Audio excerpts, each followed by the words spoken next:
Hello, everybody, and welcome back to Big Talk Pigskin.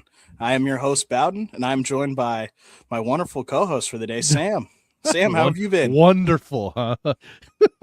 Oh no, I'm doing well. Finally, starting to dig ourselves out of the snow that kept me home this weekend. For those of you that may know me from other things, I do Boilermaker Lounge. I was supposed to do the media coverage for the Purdue Marquette game on Saturday. Yeah, it didn't happen. There was too much snow. I would have been driving into a storm. Yeah, I stayed home, and we're finally in the middle of a polar vortex, I guess, but at least Yeah, we're getting out of the snow.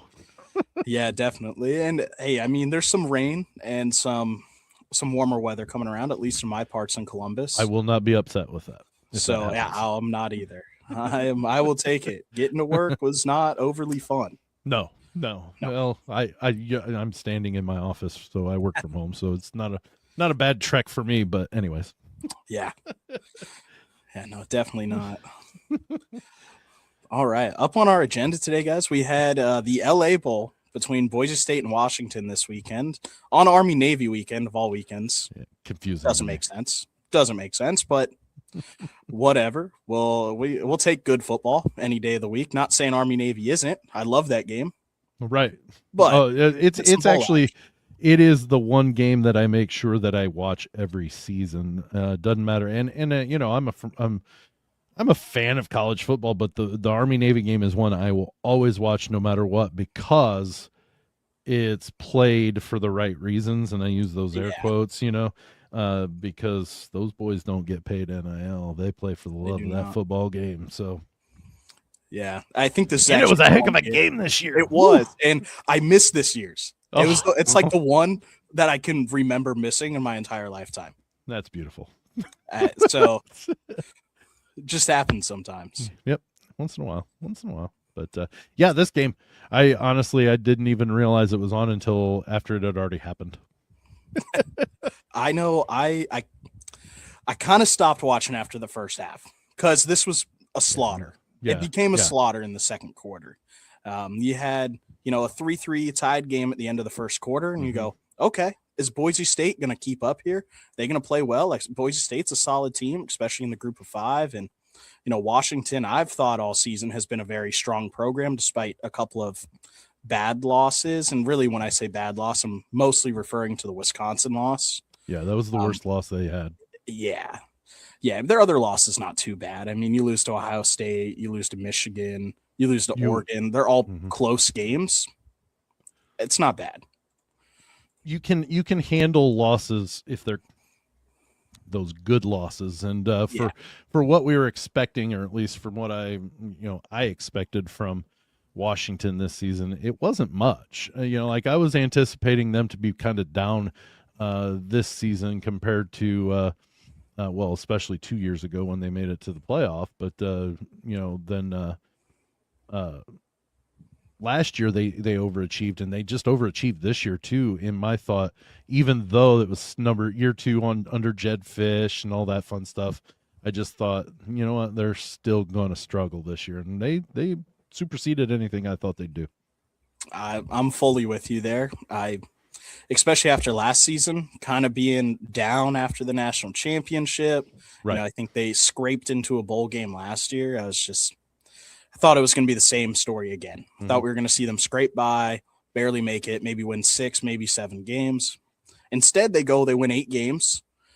Were a really solid team. They were in the rankings for a while. And, hmm had they just been able to get some of those, again, those good losses, they were able to turn a couple of those, such as, Michigan um, or Oregon. I don't think they would have beaten Ohio State, but Michigan or Oregon, if they could have turned those into wins They and not hung with Ohio lost to Illinois, State for 3 quarters of the game. they did.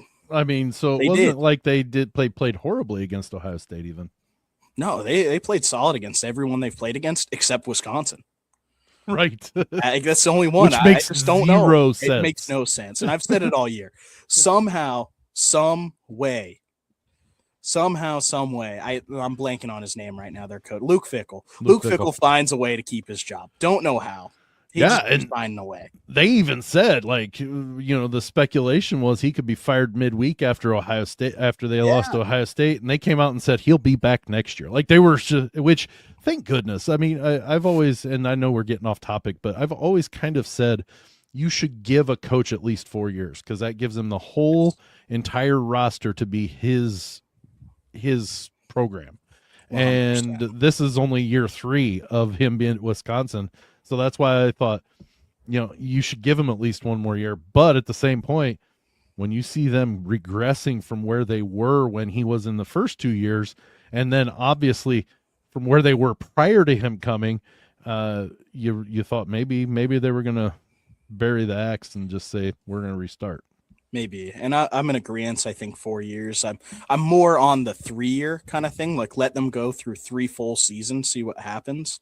Especially now. I was more on the 4-year kind of scale up until the transfer portal kind of became this big, because now you have NIL you can throw at these guys. You have the transfer portal. You can build more to your own class each year than previously, and guys who are going to make immediate impacts. But I still agree he should have another season. Yeah. I really didn't expect him to get one, which is why I kept saying somehow he's finding a way. Right. Absolutely. He's going to keep going, it seems. So he's got next year for sure. Well, and I'm under the adage, I hate IU. Okay, so as a Purdue fan, when it comes to basketball, I hate IU, but the game of basketball, college basketball, is better when IU is better. Oh, so yeah. I think we're to that point, and you're probably I'm old enough to remember Wisconsin being a dumpster fire like Purdue was this year. You're in and you're out. Purdue and Wisconsin along with Northwestern, were the bottom 3 teams in the Big Ten. Then Barry Alvarez hit in the mid-90s, and all of a sudden he turned stuff around. Now it's the Big Ten's better when Wisconsin's good. 100%. So Wisconsin needs to get back on the right track, and I think Luke Fickell is a fine coach, and I think one more season he might be able to turn them around and actually make it a little bit better of a conference, because Wisconsin is good at football. Yeah, 100%. And I'm not a Wisconsin fan myself. I honestly don't like them at all. Don't like them at all, one bit. But I love Luke Fickell. He's a great dude, great coach. I hope he succeeds. I really hope it's not at Wisconsin, but I don't necessarily want him to lose his job either. And Wisconsin does make the Big Ten better with football. Yeah. Well, and you can still hate Wisconsin as long as they don't beat Iowa. If they're okay after that, you're fine. Exactly.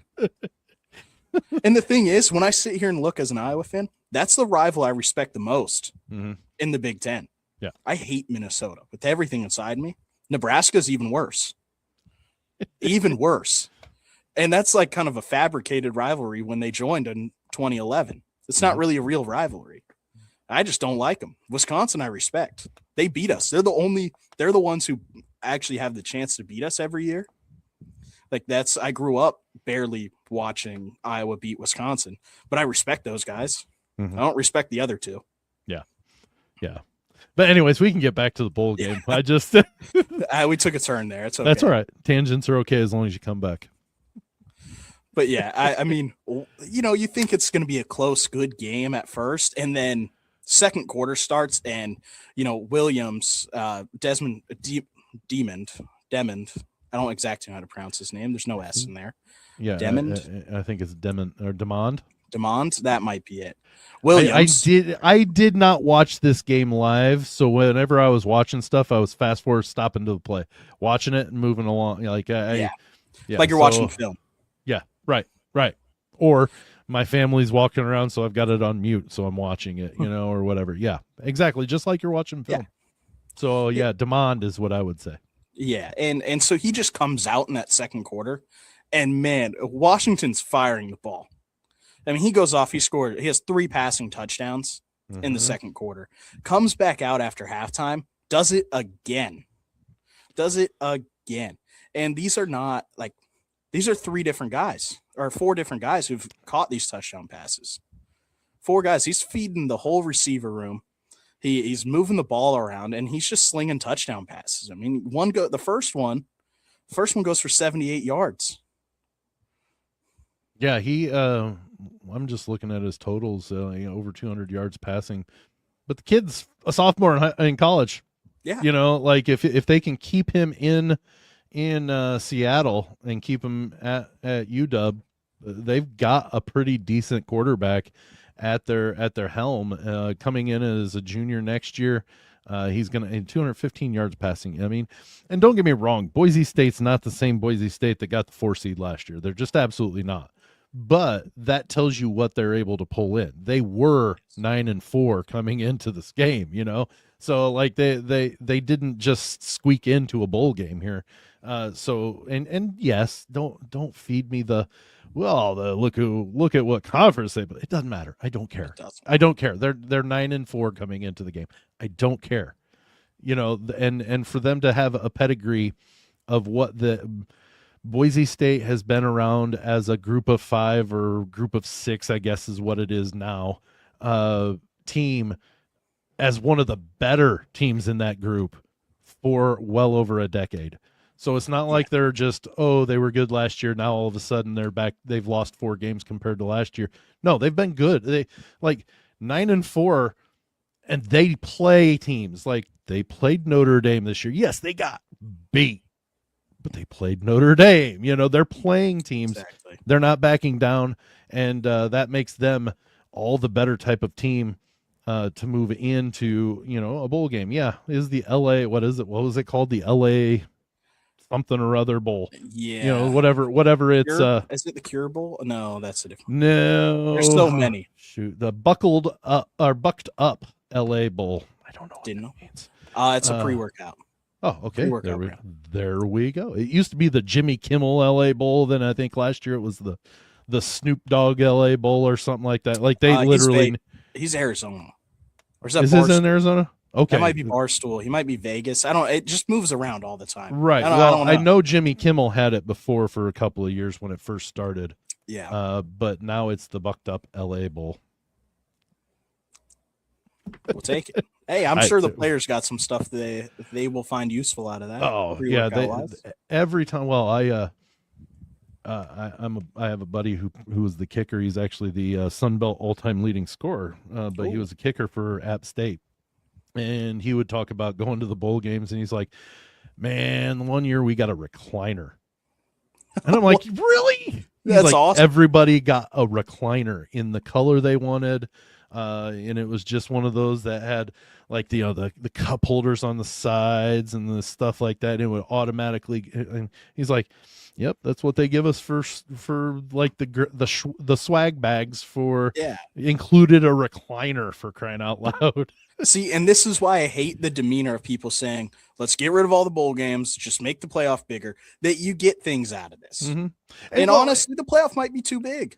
On the playoff right now, they get that as well at the one bowl game, like that first after the first round where the top 14, they get those right. The swag bags or whatever, but I don't know how good the Rose Bowl gives away how good their swag bag is, because you know what? You're playing at the Rose Bowl. Do you really need a swag bag to say, other tthan a really cool sweatshirt that says, Rose Bowl or whatever, that type of thing I get, but you don't need for the longest time the Sugar Bowl was the Nokia Sugar Bowl. Did they give you cell phones while you were there? Maybe, but you don't need that. It's the Sugar Bowl, for crying out loud, Right. Right. Exactly. It's these lower ones that are like, okay, yeah, they probably got a ton of bucked up stuff. That's what I'm saying. They probably got a lot of that stuff, and I'm sure all of those players use stuff like that. At 95% at least. Now I'm wondering if there are any of them on either side of the football that came, or either team that came in there going, "Yeah, I can't take that because I have an agreement with somebody else that I have to." Yeah. That's probably true. Like, I can take it, but I'm not going to take a picture with it in any way, shape, or form, or whatever. It's kind of like LeBron James when he was a Gatorade guy, but Powerade was the NBA drink, and so he would have a labelless Gatorade bottle with Powerade in it. Yep. Because he couldn't, by contract, or contractual obligation, he could not hold a Powerade. Yeah. Yeah. It's just At conflict of least interest. picture wise. Yeah. And then, that is what it is. But yeah, to get back again to this game, I didn't see a ton, and I'm sure there were. I just didn't look into it as deep as I probably could have. I didn't see a lot of opt-outs, at least in the aspect of, and maybe I'm completely wrong because I just didn't see it, to where there were a ton of opt-outs to where you kind of think this bowl game, no matter, and I guess if there was anybody, it might have been Boise State that had some, because they're better than getting beat by 28 points. I'm sorry, they just are. Yeah. So maybe they had a couple of key guys, but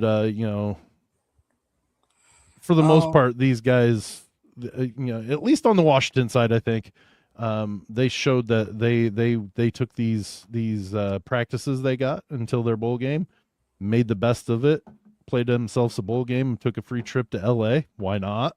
I would too, right? If it was a free. Get a swag bag of Lord knows whatever, and then you go back and finish up your finals to go play, and then you take Christmas off. Exactly. You just finished your season all before Christmas. Exactly. And I just did a little check. Washington had no one opt out. They had 5 people injured who didn't play. They did not opt out. My light just went off. I was going to say, it just went off. Your face got dark. Off on my own, on its own. And then Boise State had 2 people opt out, and had 1 injury. Now, not overly familiar with Boise State's roster, and it was a offensive tackle. So I'm not really sure on how keen he was. I'm guessing he's probably a guy who's looking like he's going to get drafted, didn't want to take a risky injury for a smaller bowl game. The other one, his position's listed as SAF. Safety? Maybe, okay, safety, sure. I would have just expected an S. Well, I don't know why that didn't click in my head. Strong, free. I don't know. Maybe that and let's be blunt about this. Those 2 guys, while they may have been starters and may have been, projected to be in the draft, or they're just hitting the portal, they ain't making up 28 points. No, they're not. So that to me says then Washington really just played a really good ball game. Boise State, Cutforth, the quarterback, threw 3 interceptions, and you're not going to win any ball games throwing 3 interceptions. No, not at all. Not at all. I mean, that you're just giving the ball right back to this offense who's already was playing very well. Yeah. And all you did was just say, here you go. Let's see you do it again. Right. Here you go. Let's see you do it again. They just kept doing it. And that's doing it again. That's going to kill a defense when you turn the ball over and put your defense on a short field. That takes away the ability to bend but don't break. Exactly. You've got to not break, because if you bend a little bit, they're going to score. So it's like, okay, well, we gotta keep this. The tension goes onto that defense and forces them to play perfect in that scenario. But then it also keeps them out on the field to where they get a lot more tired, and then that snowballs into, well, we're giving up bigger plays because we're tired, and then we're giving up bigger plays or whatever. So yeah, it's fun 100%. Stuff. And that Denzel Boston really stuck out to me for Washington, their receiver. 6 receptions on 9 targets, 126 yards, a touchdown, average 21 yards of reception. You can't ask for much better than that. Well, and I was just looking at excuse me, he's a junior. If he comes back, and I anticipate, I say if. You never know with these guys. That's why I'm saying if. I anticipate him coming. Don't get me wrong, back to Washington, but like that gives you guys a good quarterback and a good receiver. That's a really solid core, at least a go-to target for that quarterback that's coming back, to make him that more comfortable. Hey, it's always nice to have a safety blanket. When in doubt, throw it to Boston, or whatever, or he's my first read. If he's even somewhat open, he's getting the ball thrown to him, or whatever. Yeah. You don't want to ruin your season by forcing it, but if he's open and he can bail you out, do it. You know what I mean? Exactly. That's what a quarterback does. Exactly. And like you said, we kind of assume they'll stick around. You don't really truly know. Right. And we'll get into this later with kind of Michigan's coaching Yeah. search. But, Jed Fish is in that conversation right now. Yeah. So will some of these players bounce around? We'll see. Kind of depends on if and that's just Jed it. stays around. Let's and we don't have to get into the in depths, but if a coach leaves, their players all of a sudden have 30 days to go into the portal. Yes, and they can jump in before that. Yeah, before that portal window officially opens, I believe January 2nd. That is that when it opens? Later. Is that when it opens the portal? Yeah, I believe it might be the 2nd. Which we can talk about the ridiculousness of that, but yeah, I mean, I just had this conversation today with somebody. I swear I have this conversation every day. It almost feels like I talk about the same things every day. Let's wrap up this Washington Boise State thing. Yes, so let's wrap this up. Overall, really, really good performance from the Washington Huskies. Not much more you can ask from them going into a game like this. You get turnovers, you capitalize off of them, go and score touchdowns. You beat a really good team in Boise State, who's honestly, their team didn't change much from last year other than Ashton Genty leaving. Pretty much, in my eyes, it's a very similar team to last year. They just didn't have that's a very dominant running piece to lose. It is. 100% is. But I'm saying, like, that defense, this is the same defense that it was last year, besides maybe a couple of guys going in and out. For the most part, this is the same team. Yeah. Just not on the offensive side of the ball. So Washington's still going, hey, this was a playoff defense last year, and they went and scored 38 points on them. It's impressive. Well, some of these highlights, I'm watching the touchdown when it was tied 3-3, and that receiver couldn't have been more wide open. Like, I think they could have sit 2 or 3 semi trucks end to end, and he was that wide open. Like, he had probably 20 yards on the closest defender. Yeah, it's insane. You just can't do that. That's a breakdown, is what that is. Yeah, and that's just where the talent gap is just kind of there. Yep. When it comes to these smaller schools versus the Power 4. Yeah. Well, and I mean, last year they did not win, even though they got the bye. And I'm so glad that I think that's one thing that the CFP did right, was they took those automatic bids to the conference winners, like automatic seeding to the top 4 conference winners away. I think that's the smartest thing. That was smart. But they got beat in the first round, or in their first game, by Penn State, and it's just that gap is still there. And I know you're going to talk about the Oregon James Madison game on Friday that takes place on Saturday. I anticipate that be a comfortable Oregon win. I really do. Just without getting into the in depths of it, I just personally think it's going to be a two touchdown or at least 2 score win, if not more, for Oregon on Saturday. I just because of that, and it's not taking away anything from James Madison and what they've accomplished to this point and things like that, but this is pertaining to that Boise State Washington, just like what you just said. That gap is real. Yes. And when somebody gets really good on James Madison, they transfer if they're coming back. Not always, but for the most part, they transfer. Yes. So it's a stepping stone, which is why a lot of people want, a lot of people have suggested doing the whole group of 6 playoff and then the group of 4 playoff. That way they don't intermingle, and you get the group of 6 to be able to have more meaningful games rather than just, this year we got lucky and got 2 in this year because Duke beat Virginia. That's the only reason why 2 teams from that group of 6 made it. That's the only reason.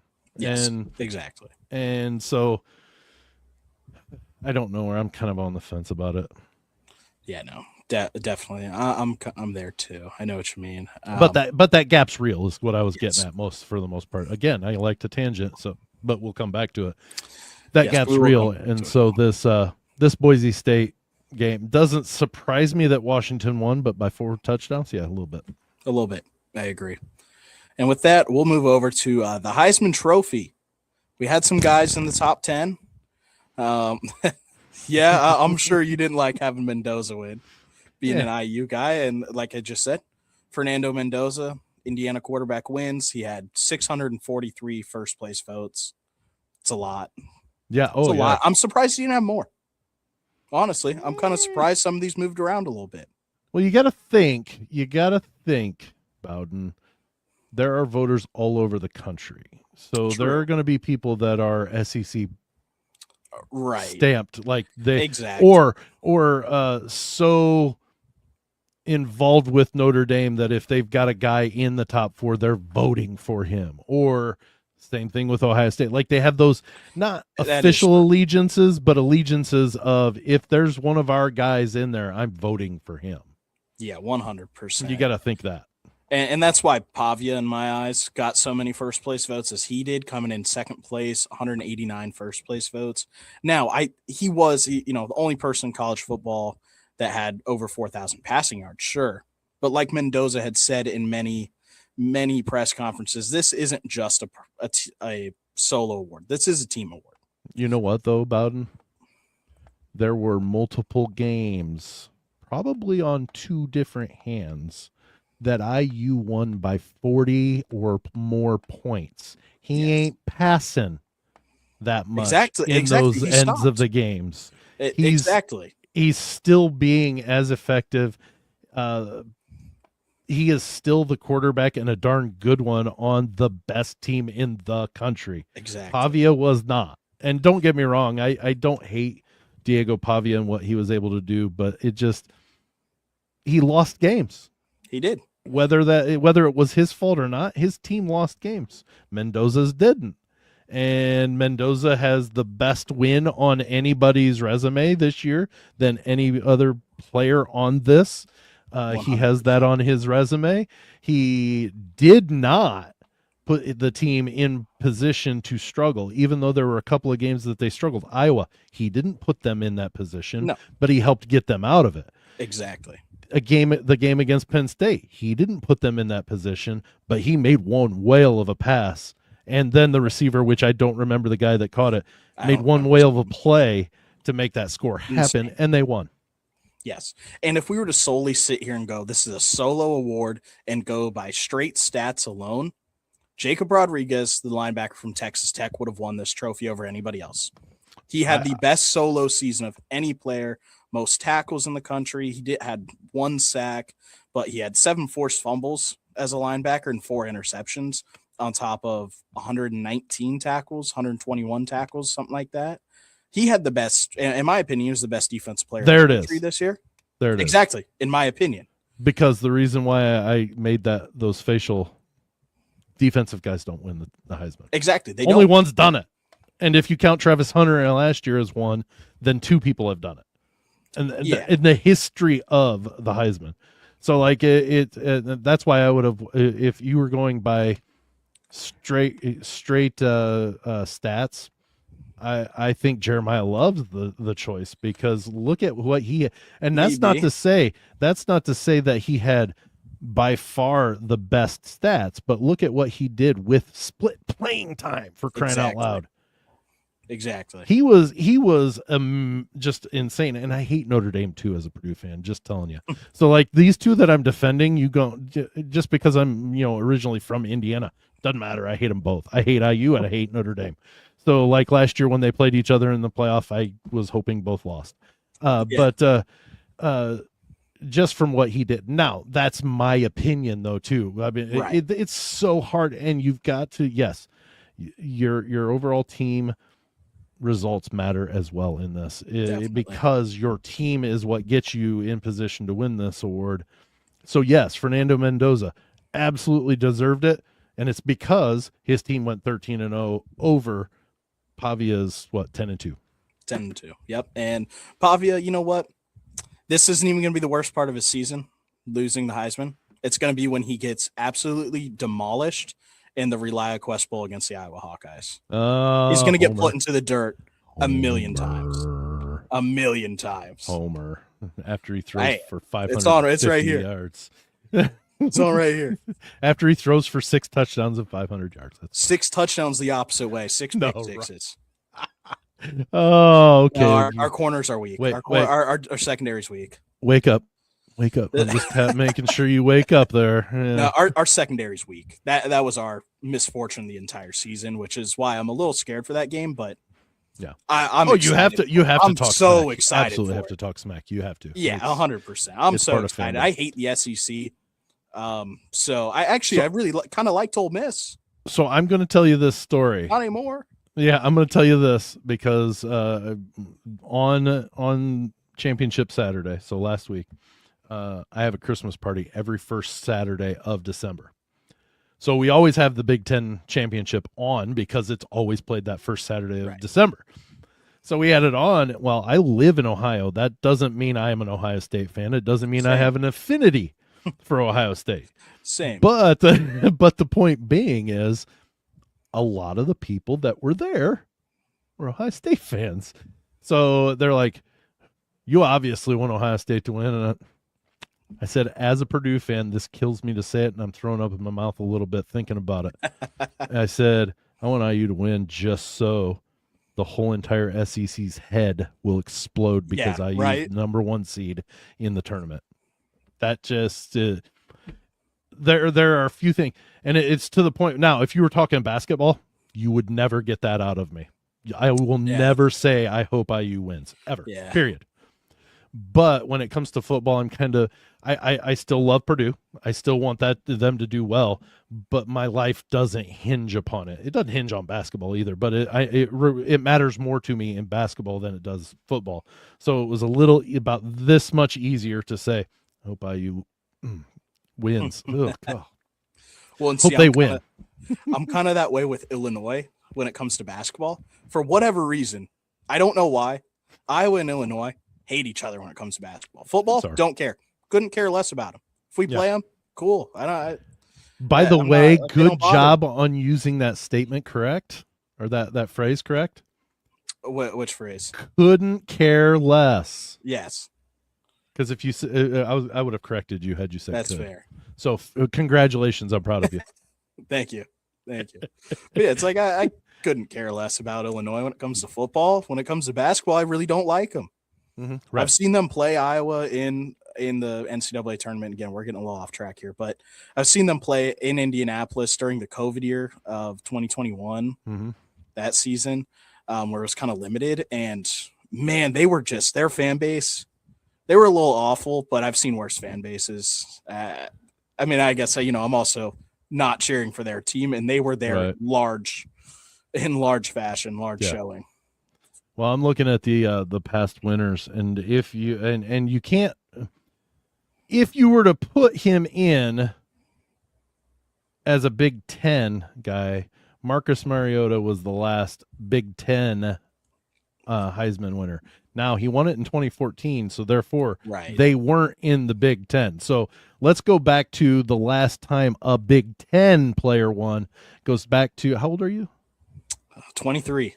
Okay, so you were alive, but not you're just Troy barely Smith? Troy Smith in 2006.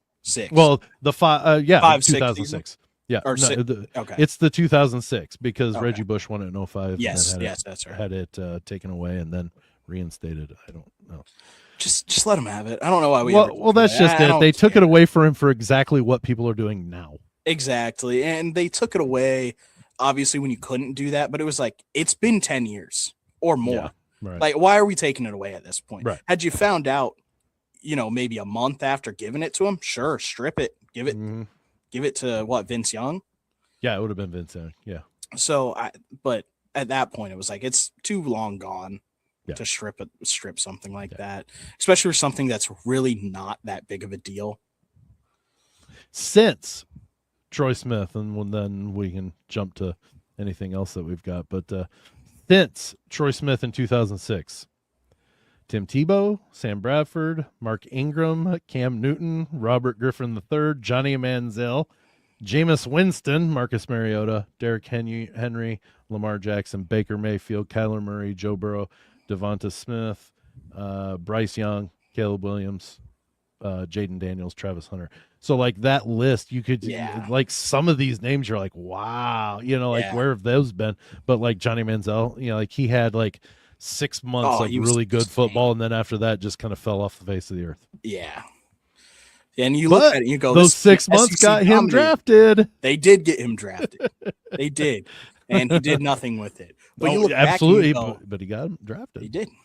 You look back at it, and it's like those are all SEC names for the most part. I mean, you have a Pac-12 at that point. there, Texas A&M was still Big 12. Big 12. Was it back in 2012? Yeah. Was that their last year there?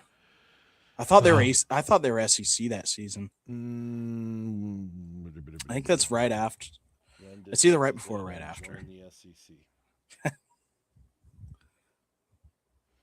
Well, it put just S and C, so I've got to correct. Gosh, seriously. Let me see, because I think July 1st of 12, so it was their first season. Year. Sorry, I apologize. Because Missouri jumped with them that year too. Yeah. And that was when the Big 12 started to take a crash and hit because Colorado had left. See, I forget that they did that prior. I forget that they did that prior to, because that's when you got Cincinnati and those, a couple of those teams moving to the Big 12, and you're like, really? Houston, they're a Big 12 team now. Like, you just weren't used to it. So no, and with Houston, it's like basketball carries a lot of that weight, and which is why they almost added Gonzaga back then as well, which obviously that didn't make sense for their athletic department to have to go that far. It doesn't matter. There are very few schools that that basketball drives the bus. Very few, even basketball schools. Right. It doesn't drive their bus. Now Gonzaga, it drives their bus 100%. Because that's all they've got. Like if they play football, they play like way down. It's kind of like Butler University. Right. They play in like Division III, I think. Down Georgetown, they're same thing. FCS because they have to be. But I think Butler's in they're in like Valparaiso's division, which does not offer football scholarships. Mm-hmm. It's like Valparaiso, Dayton, like those guys, they don't do football scholarships. Right. So it's like they're almost a Division III school on that kind of end. Like Dayton was a Division III school up until they made that ruling that you have to play all at the same division back in 92. I was going to say that they can be in different subsets, but they have to be in the same division. Yes. Yeah. Okay. Yeah. Well, Butler doesn't do very well. No. But and that's if they've got a football team. A lot of those schools that are really, really good but small, they might not even have a football team. But to get back to where we were talking about, football drives the bus, man. So they bring in millions upon millions, and they help subsidize a lot of other sports. So it's definitely one of those that's why you get a USC and a UCLA and Washington and Oregon come to the Big Ten, because Kevin Warren wrote in that expansion clause. So as the conference expands, so does the media rights value. So therefore, when those 4 teams come in, all of a sudden that piece of the pie, that pie gets huge. Now, for the first, I think 4 years, they don't get a full share. No, they but do then not. After that, they get the whole thing, and it was so worth it because now they're playing football. Kicker is volleyball's got to travel. USC volleyball. They got to go to Rutgers. They got to go to Piscataway to play Rutgers. Correct. Yes, and that's on a Tuesday night. And that's just not feasible. It just sucks. Yeah, it's just not good for the athletes there on that level. But they're bringing in more money for their programs, and they can afford to do it because football is doing that for them. Right. So these. And I know we completely went from the last Big Ten player to win the Heisman to all of a sudden complaining about the football alignments. But hey, I'm glad that Oregon, Washington, USC, and UCLA are all playing in the Big Ten, because those are new venues, new teams that we get to see our teams play. Yeah. But at the same time, as a fan, do we really matter when it comes to, it'd be cool, Yeah. Schedule them in the off season or in the non-conference season, and keep conferences regional. I hate it. Yeah. There's no reason Stanford and Cal should be in the ACC. No, not at all. Because we know what the ACC stands for, right? It's the Athletic Coastal. The Atlantic Coastal Atlantic Conference. Now it should be the All Coast. Yeah, Conference. right. The ECC, every coast conference. There we go. Like just something. No, I saw something cool. People were talking about going to 8-10 team conferences. You put, your top 80 schools, the rest go FCS, or you kind of make a middleweight division there, and you go by regions, and your top 2 teams in each one, your conference championship game is a playoff game. Yeah. And you just go through. You have 16 team playoff. You go straight through that way. Those are your first games. Yeah, I've seen I think it was Chip Kelly, his last year at Ohio State. So that would have been last year, right? Yeah. No, it was his first year at Ohio State. So it was a couple years ago. He said, there's 64 teams that really matter in Division I. It's true. So he said if you divided them up and including the FCS, it's like 3 sets of 64, give or take. Yeah. He said, so just run it to where the top 64 play for the national championship, and you could relegate, like those bottom teams. Yeah. Like in soccer, you could relegate the top teams from the second 64 up to there is an incentive to try to get to that. But then, or if you get a team in the middle that wins a couple of national titles, they should have a chance to try to play at least in the big boy division. Exactly. And that at least opens it up. He said, and let the rest of the sports be back into regional conferences. Yes. The thing about football is, A, they play 1 game a week. 2, they pull in enough money that they can fly on chartered planes, and they're not beholden to a schedule. They leave when they want, they land when they want, they get there and do what they need to because they have a lot of money. The volleyball team is not flying charter unless they've got a really good donor. And unless you're Nebraska volleyball. Correct. But some of these bigger sports might, like Purdue, they have their own airport, and that's because they're an aviation school. So therefore, they have the luxury of being able to fly back and forth most of their sports to where they need to go. Exactly. That's not them just, we make so much money. It's we have the school here, so we have the equipment that all of our. So I mean, but I don't know. In Minnesota, they're not pulling in money hand over fist as a softball team. So I highly doubt that they're. It's been that they're making money to fly from, St. Paul out to LA to play 2-3 game series against USC and UCLA. It's just, we've really got off tangent, haven't we? Yeah. Well, it's just how it is. Well, that's all right. But it's really frustrating because that football drives the bus, and it makes a lot of decisions for schools. Whereas if you get rid of those teams or those football programs making the decision to move to the Big Ten, but yet USC and UCLA still make that money from the big pool where football's all by itself, they can still fund their other sports. Yeah. 100%. And it doesn't require them to send their water polo team to Piscataway. Ever. Exactly. Ever. Unless they choose to. Yes, which is completely different. Completely different. But it's just a frustration, and the thing is, and this will be the last thing I say about it, I promise.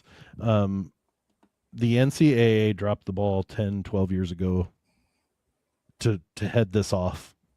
But it just NIL has gotten so out of hand that then all of a sudden the media deals take off, and it's, so you've got programs jumping to bigger conferences just to get money because, hey, we've got to fund everything. But then also now we have to pay our players because if we don't, they leave. So the NCAA dropped the ball when Northwestern, I think it was 12 years ago, sued the NCAA for the right to not unionize. I forget what the word was. It wasn't unionize, but it was very similar to becoming a union. And Northwestern had the ability. Huh? Was it a coalition? No, there was a word for it. I don't remember what it was.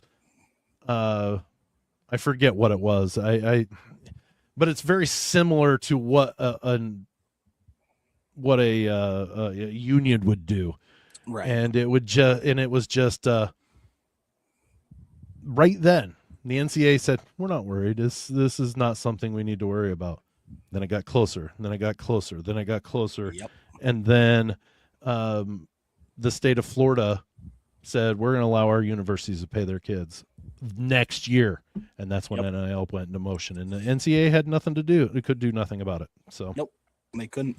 And honestly, I think where we kind of lost the conferences, and this is the last I'll say about it. I know we're getting a little long here. The Big East breaking up and switching to only basketball as a conference, that's where we lost it. That's where it went.